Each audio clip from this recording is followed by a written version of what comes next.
जय हिंद दोस्तों, कैसे हैं आप सभी प्यारे भक्तों को हर हर महादेव। दोस्तों इस टाइम मैं आया हूं महादेव जी के बहुत ही प्रसिद्ध मंदिर श्री पशुपतनाथ जी में दर्शन करने। महादेव जी का ये प्यारा सा मंदिर नेपाल की राजधानी काठमांडू में स्थित है। तो आज के इस खास और इन्फॉर्मेटिव वीडियो में मैं आपको काठमांडू यात्रा की संपूर्ण जानकारी देने वाला हूं। अगर आप भी पशुपतनाथ जी के दर्शन करने की प्लानिंग कर रहे हैं तो ये वीडियो आपकी बहुत हेल्प करेगा। इस वीडियो में बात करेंगे आप यहाँ तक कैसे पहुँचेंगे, यहाँ पर होटल या धर्मशाला कहाँ पर लेना चाहिए, यहाँ पर दर्शन और घूमने का सही तरीका क्या रहता है, नेपाल में करेंसी और सिम कार्ड आपको कहाँ से मिलेंगे, अगर आप अपनी कार से आते हैं तो आपको परमिट कैसे और कहाँ से लेना चाहिए, यहाँ पर आप फिजूल खर्ची से कैसे बच सकते हैं, यहाँ पर खाने पीने की कैसी व्यवस्था है, यहाँ पर आप कहाँ कहाँ घूम सकते हैं और वीडियो के लास्ट में बात करेंगे संपूर्ण बजट की। तो यात्रा और दर्शन की A to Z complete information के लिए वीडियो को एक बार पूरा जरूर देखें, जिससे आपको कंप्लीट इन्फॉर्मेशन मिल सके। दोस्तों काठमांडू बहुत ही बड़ा और खूबसूरत शहर है। यहाँ पर आपको प्रसिद्ध मंदिर, बौद्ध मठ, पार्क, मार्केट, शाही राज दरबार के साथ साथ बहुत कुछ देखने और घूमने को मिलता है। भारत से काठमांडू की यात्रा करने वाले 99% लोग महादेव जी को समर्पित श्री पशुपतनाथ जी के दर्शन करने के लिए ही आते हैं। तो फिर चलिए वीडियो में आगे बढ़ते हैं और एकदम शुरू से शुरू करते हैं और जानते हैं कि आप काठमांडू तक कैसे पहुंचेंगे। दोस्तों काठमांडू पहुंचने के दो प्रमुख रूट हैं, एक उत्तर प्रदेश के गोरखपुर से और दूसरा बिहार के रक्सौल से। सबसे पहले बात करते हैं गोरखपुर रूट की। दोस्तों गोरखपुर तक आपको हर प्रमुख स्टेशन से डायरेक्ट ट्रेन मिल जाती हैं। रेलवे स्टेशन के बाहर ही महाराणा प्रताप तिराहे से आपको इंडो नेपाल सनौली बॉर्डर तक के लिए शेयरिंग टैक्सी, प्राइवेट टैक्सी और बसेस मिल जाती हैं। दोस्तों रेलवे स्टेशन से सनौली बॉर्डर की दूरी 95 किलोमीटर की रहती है। बसेस और टैक्सी सुबह 4 बजे से शुरू हो जाती हैं। बस में इस दूरी के लिए 150 रुपये और शेयरिंग टैक्सी में 200 से 250 रुपये का चार्ज करते हैं। दोस्तों सनौली इंडिया का पार्ट है। सामने जो आप गेट देख रहे हैं यही बॉर्डर पॉइंट है। इसी को पार करके आप नेपाल में एंट्री करते हैं। वहीं अगर आप चाहें तो सनौली बॉर्डर के नियरेस्ट रेलवे स्टेशन नौतनवा तक बाई ट्रेन भी आ सकते हैं। रेलवे स्टेशन से सनौली बॉर्डर की दूरी लगभग 8 किलोमीटर की रह जाती है, जिसे आप ऑटो के माध्यम से 40 से 50 रुपये देकर पूरा कर सकते हैं। दोस्तों आप सभी लोग अपने साथ आधार कार्ड जरूर रखें, क्योंकि नेपाल जाने के लिए कोई भी वीज़ा नहीं लगता है। यही आधार कार्ड आपका बॉर्डर पे चेक होता है। साथ ही साथ पूरे नेपाल में ये आधार कार्ड मान्य होता है। दोस्तों जैसे ही आप नेपाल में एंट्री करेंगे यहीं पर बस स्टैंड बना हुआ है। पास में ही छोटी सी मार्केट और होटल्स भी बने हुए हैं। यहाँ पर बहुत से मनी एक्सचेंज ऑफिस बने हुए हैं, जहाँ से आप अपनी इंडियन करेंसी नेपाली करेंसी में एक्सचेंज करा सकते हैं। 1000 भारतीय रुपए का नेपाली करेंसी में 1600 रुपये मिलते हैं। वहीं दोस्तों पूरे ही नेपाल में इंडियन करेंसी भी चलती है, तो करेंसी से रिलेटेड आपको कोई भी प्रॉब्लम नहीं होगी। वहीं नेपाल में आप इंडियन ATM कार्ड भी यूज़ कर सकते हैं, लेकिन हर ट्रांजैक्शन में 150 रुपये एक्स्ट्रा चार्ज कटता है। बात करें सिम कार्ड की, यहीं मार्केट में बहुत सी शॉप्स हैं जहां से आप सिम कार्ड ले सकते हैं। यहां पर Ncell के नेटवर्क सबसे अच्छे रहते हैं। आधार कार्ड दिखाकर 200 रुपये में आपको सिम कार्ड मिल जाएगा। इसके अलावा कॉलिंग और नेट के लिए 200 से 250 रुपये का रिचार्ज करा सकते हैं, जिसकी वैलिडिटी 7 दिन तक रहती है। आप नेपाल से जब इंडिया कॉल करेंगे आपका उधर से एक कॉल का 4 रुपये कटता है। दोस्तों अगर आप अपनी खुद की कार से नेपाल घूमने जाना चाहते हैं तो आपको नेपाल घूमने के लिए यहाँ पर परमिट बनवाना होता है, जिसे यहाँ पर भंसर कहते हैं। यहीं बॉर्डर के पास में ही परमिट काउंटर बना हुआ है, जहाँ से आप परमिट बनवा सकते हैं। कार के लिए एक दिन का 500 रुपये और बाइक के लिए एक दिन का 150 रुपये लेते हैं, और वहीं कुछ RTO चार्जेस भी आपको अलग से देने होते हैं। तो आप अपनी यात्रा के दिनों के हिसाब से परमिट बनवा लीजिए, लेकिन मैं आपको एडवाइस करूंगा आप कम से कम एक दिन का परमिट एक्स्ट्रा बनवा कर ही चलें, क्योंकि जाम या किसी तरह की इमरजेंसी में फंसने पर आपको ये काम आएगा। क्योंकि नेपाल में बहुत ज़्यादा चालान होते हैं, तो आप एक दिन एक्स्ट्रा लेकर जरूर चलें। दोस्तों बॉर्डर के खुलने और बंद होने का एक प्रॉपर टाइम है। सुबह 6 बजे बॉर्डर खुलता है और रात में 8 बजे बंद हो जाता है। रात में किसी भी तरह की एंट्री नहीं होती है।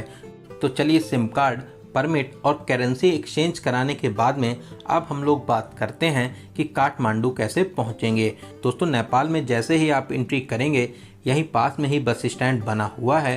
काठमांडू के लिए आपको डायरेक्ट बसेस और शेयरिंग टैक्सीज मिल जाती हैं। ऑर्डिनरी बस में इंडियन रुपीज़ का 500 रुपये और नेपाली का 800 रुपये चार्ज करते हैं। वहीं एसी डिलक्स बस में इंडियन 750 रुपये और नेपाली 1200 रुपये का चार्ज करते हैं। वहीं दोस्तों दिल्ली से डायरेक्ट काठमांडू तक भारत नेपाल मैत्री बस सेवा भी चलती है। इस बस में आपसे 2300 रुपये का चार्ज लेते हैं। लगभग 30 से 32 घंटे में आपको काठमांडू पहुंचा देते हैं। वहीं शेयरिंग टैक्सी वाले इस दूरी के लिए इंडियन करेंसी में 1200 से 1500 रुपये और नेपाली करेंसी में 2000 से 2500 रुपये का चार्ज करते हैं। वहीं आप अगर सनौली बॉर्डर से काठमांडू तक प्राइवेट टैक्सी करके जाना चाहते हैं तो इसमें आपसे इंडियन करेंसी में 10 से 12,000 और नेपाली करेंसी में 16,000 से 18,000 रुपये का चार्ज करते हैं। दोस्तों बसेस और शेयरिंग टैक्सी वाले आपको काठमांडू बस स्टैंड पर ड्रॉप करते हैं। इस बस स्टैंड को काठमांडू बस पार्क कहते हैं। यहीं से आपको हर जगह के लिए बसेस भी मिलती हैं। तो चलिए अब हम लोग रक्सौल साइड वाले रूट की बात भी करते हैं। रक्सौल रेलवे स्टेशन से नेपाल बॉर्डर की दूरी मात्र 1 से 1.5 किलोमीटर की रहती है। जैसे ही आप नेपाल में एंट्री करेंगे यहीं पर परमिट ऑफिस है। आप अपनी गाड़ी का भंसर यहां से बनवा सकते हैं। यहीं बॉर्डर के पास से ही काठमांडू के लिए शेयरिंग टैक्सीज भी मिल जाती हैं, या आप चाहें तो ऑटो में 40 से 50 रुपये का किराया देकर बीरगंज बस पार्क तक आ जाइए। यहाँ से आपको काठमांडू के लिए डायरेक्ट बसेस मिल जाएंगी। ऑर्डिनरी बस में इस 150 किलोमीटर दूरी के लिए 350 से 400 रुपये और एसी डिलक्स बस में 500 से 600 रुपये का चार्ज करते हैं। वहीं शेयरिंग टैक्सी वाले 500 से 600 रुपये का चार्ज करते हैं। 7 से 8 घंटे में आप आराम से काठमांडू तक पहुंच जाएंगे। वहीं दोस्तों अगर आप फ्लाइट के माध्यम से काठमांडू आना चाहते हैं, यहां पर त्रिभुवन इंटरनेशनल एयरपोर्ट भी स्थित है। यहां तक के लिए आपको दिल्ली से डायरेक्ट फ्लाइट मिल जाएंगी। आप आराम से फ्लाइट के माध्यम से भी यहां तक आ सकते हैं। तो चलिए बहुत ही शानदार और यादगार सफ़र पूरा करके अब हम लोग पहुंच चुके हैं काठमांडू। और अब हम लोग बात करते हैं यहाँ पर रुकने के लिए होटल या धर्मशाला कहाँ पर लेना चाहिए। दोस्तों काठमांडू बहुत ही बड़ा शहर है। पूरे ही काठमांडू में आप कहीं पर भी रुक सकते हैं। आप बस पार्क के सामने होटल ले सकते हैं, लेकिन मैं आपको एडवाइस करूंगा आप पशुपतिनाथ मंदिर के 500 मीटर रेंज में कहीं पर भी होटल ले लीजिए। आप रिंग रोड पर होटल ले सकते हैं, गुहेश्वरी देवी मंदिर के आसपास रुक सकते हैं, और जो आपके लिए सबसे अच्छी लोकेशन है वो है गौशाला चौराहे के पास में पशुपतिनाथ मंदिर के दक्षिण गेट के सामने। यहाँ पर आपको बजट से लेकर बहुत ही अच्छे होटल मिल जाएंगे। साथ ही साथ मंदिर भी एकदम सामने ही पड़ता है। यहाँ पर होटल्स की रेट की बात करें तो 800 से स्टार्टिंग हो जाती है। 5,000 10,000 तक के बजट में बहुत ही लग्जरी होटल ले सकते हैं। आपको इंडियन करेंसी में 1,000 से 2,000 के बजट में बहुत ही अच्छा सा रूम मिल जाएगा। दोस्तों यहाँ पर ऑटो नहीं चलते हैं, तो आपको एक प्लेस से दूसरे प्लेस जाने के लिए टैक्सी या लोकल बसेस का यूज़ करना रहता है। टैक्सी वाले बस पार्क से गौशाला चौराहे के लिए लगभग 300 से 400 रुपये नेपाली रुपीस चार्ज करते हैं। तो चलिए एक अच्छा सा रूम लेने के बाद में रात में हम लोग अपने होटल में आराम करेंगे और सुबह स्नान करने के बाद में अब हम लोग चलेंगे महादेव जी के दर्शन करने। दोस्तों कमेंट बॉक्स में हर हर महादेव जरूर लिखें। दोस्तों पशुपतिनाथ मंदिर बहुत ही विशाल प्रांगण में स्थापित है, जो भागमती नदी के किनारे स्थित है। ये विश्वविख्यात मंदिर यूनेस्को विश्व सांस्कृतिक विरासत स्थल की सूची में भी शामिल है। दोस्तों इस प्राचीन मंदिर का निर्माण सोमदेव राजवंश के द्वारा 3री सदी ईसा पूर्व में करवाया गया था, जो आज से लगभग 2400 वर्ष पहले हुआ था। दोस्तों यही मंदिर परिसर में ही आपको बहुत सी फूलमाला और प्रसाद की दुकानें मिल जाएंगी। इसके अलावा परिसर में जूता चप्पल काउंटर भी बना हुआ है, जहां पर आप निःशुल्क में अपने जूता चप्पल जमा कर सकते हैं। तो चलिए विशाल प्रांगण को पार करते हुए अब हम लोग मंदिर के मुख्य द्वार के पास में पहुंच चुके हैं। दोस्तों मंदिर के अंदर मोबाइल फोन और कैमरे का यूज एकदम मना है। पकड़े जाने पर बहुत ही ज्यादा फाइन लेते हैं, साथ ही साथ आपका मोबाइल भी जमा हो जाएगा। तो चलिए लाइन में लगकर मंदिर में प्रवेश करेंगे। सामने ही विशाल नंदी महाराज स्थापित हैं। दोस्तों इस मंदिर में महादेव जी की एक 5 मुख वाली प्रतिमा स्थापित है, जो चारों दिशाओं में एक एक मुख है और एक मुख ऊपर की तरफ है। तो आप लाइन में लगकर चारों दिशाओं के दरवाजों से पशुपतिनाथ जी के बहुत ही अलौकिक रूप के दर्शन प्राप्त कर सकते हैं। महादेव आपकी सभी मनोकामनाओं को जरूर पूरा करेंगे। दोस्तों कमेंट बॉक्स में हर हर महादेव जरूर लिखें। दोस्तों मंदिर परिसर में और भी सभी देवी देवताओं के मंदिर स्थापित हैं। आप यहां पर दर्शन जरूर करें। यहाँ पर आपको दर्शन करने में 1 से 2 घंटे का समय लग जाता है। दोस्तों ऐसी मान्यता है, श्री केदारनाथ जी के दर्शन के बाद में श्री पशुपतिनाथ जी के दर्शन करने जरूर आना चाहिए, तभी आपकी केदारनाथ और पशुपतिनाथ की यात्रा सफल मानी जाती है। तो चलिए इस अलौकिक मंदिर में दर्शन करने के बाद में अब हम लोग जानते हैं काठमांडू में कहां कहां दर्शन और घूमने जा सकते हैं। दोस्तों काठमांडू में बहुत से टूरिस्ट प्लेस हैं जो काफ़ी दूर दूर स्थित हैं। सबसे अच्छा रहता है आप यहां पर टैक्सी बुक कर लीजिए। अगर आपके पास में कम टाइम है तो आप एक दिन में 5 से 6 इम्पॉर्टेंट प्लेसेस को घूम सकते हैं। एक दिन के लिए टैक्सी वाले 4000 से 5000 नेपाली रुपए चार्ज करते हैं। वहीं आप अगर सभी प्लेसेस को घूमना चाहते हैं तो फिर आप कम से कम 2 दिनों के लिए टैक्सी बुक करना चाहिए। 2 दिनों के लिए टैक्सी वाले 8000 से 9000 नेपाली रुपए चार्ज करते हैं। तो चलिए सबसे पहले हम लोग चलेंगे गुहेश्वरी देवी शक्तिपीठ में दर्शन करने के लिए, जो पशुपतिनाथ मंदिर से मात्र 1 किलोमीटर की दूरी पर स्थापित है। दोस्तों बहुत ही प्राचीन और सिद्ध मंदिर है जो माता रानी के 51 शक्तिपीठों में से एक है। पशुपतिनाथ जी के दर्शन करने के बाद में सभी भक्त यहाँ पर दर्शन करने जरूर आते हैं। मंदिर के अंदर मोबाइल फ़ोन और कैमरा यूज़ करना मना है। आप मंदिर में प्रवेश कर माता रानी के बहुत ही अलौकिक रूप के दर्शन करके आशीर्वाद प्राप्त कर सकते हैं। माता रानी आपकी सभी मनोकामनाओं को जरूर पूरा करेंगी। तो यहाँ पर दर्शन करने के बाद में अब हम लोग चलेंगे अपने अगले प्लेस नवातन धाम कृष्ण मंदिर में दर्शन करने के लिए। दोस्तों ये मंदिर बहुत ही भव्य और दिव्य शैली में बना हुआ है जो पहाड़ी पर स्थापित है। बहुत ही प्यारे से वातावरण में ये मंदिर स्थापित है। यहाँ पर दर्शन करके आपको बहुत ही ज़्यादा शांति मिलेगी। कुछ टाइम आप मंदिर में जरूर बैठें, आपको यहाँ पर बहुत ही ज़्यादा अच्छा लगेगा। तो कृष्णा जी के इस प्यारे से मंदिर में दर्शन करने के बाद में तो अब हम लोग चलेंगे बुद्धनाथ स्तूपा, जो यहाँ से लगभग 3 किलोमीटर दूरी पर स्थापित है। यहाँ पर सार्क कंट्री के लोगों के लिए 100 रुपये और अदर कंट्री के लोगों के लिए 400 रुपये का टिकट लगता है। दोस्तों बहुत ही प्यारा सा स्थान है जो भगवान बुद्ध को समर्पित है। यहाँ पर देश और विदेश से लाखों लोग आते हैं। विशाल प्रांगण के बीचों बीच में स्तूप स्थित है और चारों तरफ बड़ी सी मार्केट भी बनी हुई है। कुछ सीढ़ियाँ चढ़कर आप स्तूप के ऊपर भी जा सकते हैं।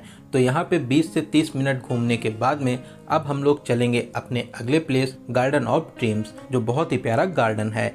यहाँ पर एंट्री करने के लिए नेपाली 400 रुपये का टिकट लगता है। दोस्तों वीडियो में आप इसकी खूबसूरती देख सकते हैं। फोटोग्राफी और वीडियोग्राफी के लिए बहुत ही प्यारा सा प्लेस है। यहाँ पर आपको बहुत से वैरायटी के फूल और पौधे देखने को मिलते हैं। यहाँ की खूबसूरती देखकर आपका दिल खुश हो जाएगा। साथ ही अंदर में रेस्टोरेंट भी बना हुआ है। अगर आप खाना पीना भी करना चाहते हैं तो आप यहाँ पर खाना पीना भी कर सकते हैं। दोस्तों इन सभी प्लेसेस को कवर करने में आपको शाम हो जाएगी। लगभग 1 से 1.5 घंटा घूमने के बाद में शाम को हम लोग चलेंगे यहाँ की बहुत ही फेमस मार्केट थमिल मार्केट में घूमने के लिए। दोस्तों थमिल मार्केट अपनी शॉपिंग और नाइट लाइफ के लिए बहुत ही ज़्यादा फेमस है। यहाँ पर आप कपड़े और नेपाली आइटम्स की शॉपिंग जरूर करें जिनके रेट्स भी नॉर्मल रहते हैं। साथ ही साथ आप यहाँ पर स्ट्रीट फूड और रेस्टोरेंट में फूड को भी ट्राई कर सकते हैं। यहाँ का टेस्ट सच में लाजवाब रहता है, तो यहाँ पर आप फूड को जरूर ट्राई करें। तो थमिल मार्केट में लगभग 1 से 1.5 घंटे घूमने के बाद में रात में हम लोग अपने होटल में आराम करेंगे और नेक्स्ट मॉर्निंग हम लोग अदर प्लेसेस को कवर करेंगे। दोस्तों अगले दिन आप भक्तपुर दरबार और पाटन दरबार भी जा सकते हैं। ये दोनों दरबार नेपाली राजा महाराजाओं के प्राचीन महल हैं। साथ ही साथ यहाँ पर प्राचीन मंदिर और म्यूजियम भी बने हुए हैं। इसके अलावा आप काठमांडू दरबार स्क्वायर भी जा सकते हैं। ये भी काठमांडू का मेन टूरिस्ट प्लेस है। आप अपनी लिस्ट में स्वयंभू महाचित्र बुद्ध टेम्पल को शामिल कर सकते हैं। साथ ही साथ बुद्धा पार्क भी घूमने जरूर जाइए। आपको यहाँ पर घूमकर बहुत ही ज़्यादा अच्छा लगेगा। साथ ही साथ आप अपनी यहाँ पर प्यारी प्यारी फोटोशूट भी करा सकते हैं। इसके अलावा आप चंद्रगिरी हिल्स भी जा सकते हैं जो पशुपतिनाथ मंदिर से लगभग 25 किलोमीटर की दूरी पर स्थित है। आप केबल कार की हेल्प से भलेश्वर महादेव मंदिर के पास में आ जाएंगे। दोस्तों यहाँ से काठमांडू वैली और हिमालय रेंज के नज़ारे बहुत ही ज़्यादा शानदार लगते हैं। आप अपनी लिस्ट में इस प्लेस को ज़रूर शामिल करें। ये प्लेस बहुत ही ज़्यादा अच्छा है, आप यहाँ पर घूमने ज़रूर आइए। दोस्तों इन सभी प्लेसेस के अलावा भी काठमांडू में और भी बहुत से टूरिस्ट प्लेस हैं। आप अपने टूर प्लान के हिसाब से और भी बहुत से टूरिस्ट प्लेसेस को कवर कर सकते हैं। तो चलिए अब हम लोग बात करते हैं यहाँ पर खाने पीने की कैसी व्यवस्था है।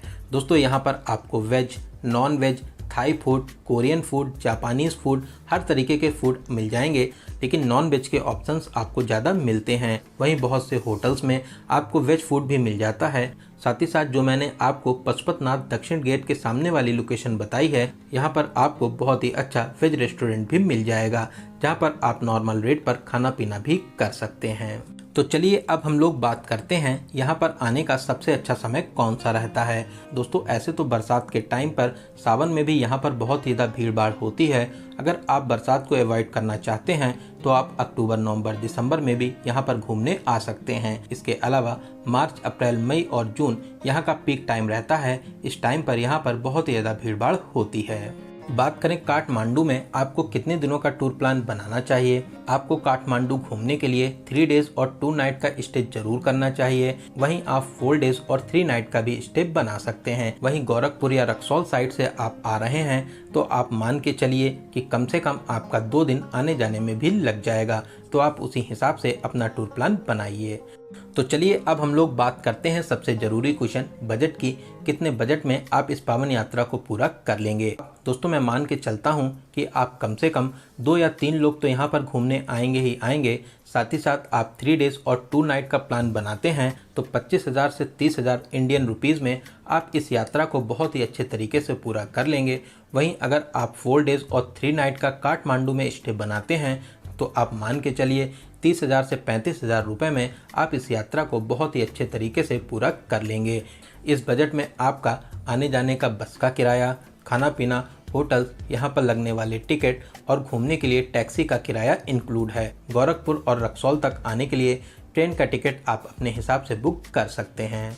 तो दोस्तों यहाँ पर मैंने आपको काठमांडू यात्रा और पशुपतिनाथ जी के दर्शन से रिलेटेड हर एक छोटी बड़ी जानकारी को बहुत ही अच्छे और सही से देने की पूरी कोशिश की है। अगर फिर भी आपके कोई भी क्वेश्चन रह जाते हैं तो आप हमें कमेंट के माध्यम से पूछ सकते हैं। दोस्तों आप इस वीडियो को कहां से देख रहे हैं और आपको ये वीडियो कैसा लगा कमेंट बॉक्स में ज़रूर बताइएगा। वहीं दोस्तों मैं आशा करता हूं कि आपको ये वीडियो बहुत ही ज़्यादा अच्छा लगा होगा, तो आप अपने एक लाइक से हमें मोटिवेट जरूर करें। साथ ही साथ आप अपने सभी फ्रेंड्स और रिलेटिव में ज़रूर से ज़रूर शेयर करें। अगर अभी तक आप हमारी फैमिली में शामिल नहीं हुए हैं तो प्लीज़ चैनल को ज़रूर सब्सक्राइब करें। साथ ही साथ बेल आइकन प्रेस करने के बाद में ऑल नोटिफिकेशन को ज़रूर क्लिक करें। तो चलिए दोस्तों अब मिलते हैं किसी ऐसे ही इंफॉर्मेटिव वीडियो में। तब तक आप अपना और अपने परिवार का बहुत ज़्यादा ख्याल रखें। आपकी यात्रा सफल, सुगम और मंगलमय हो। जय हिंद, जय भारत, हर हर महादेव।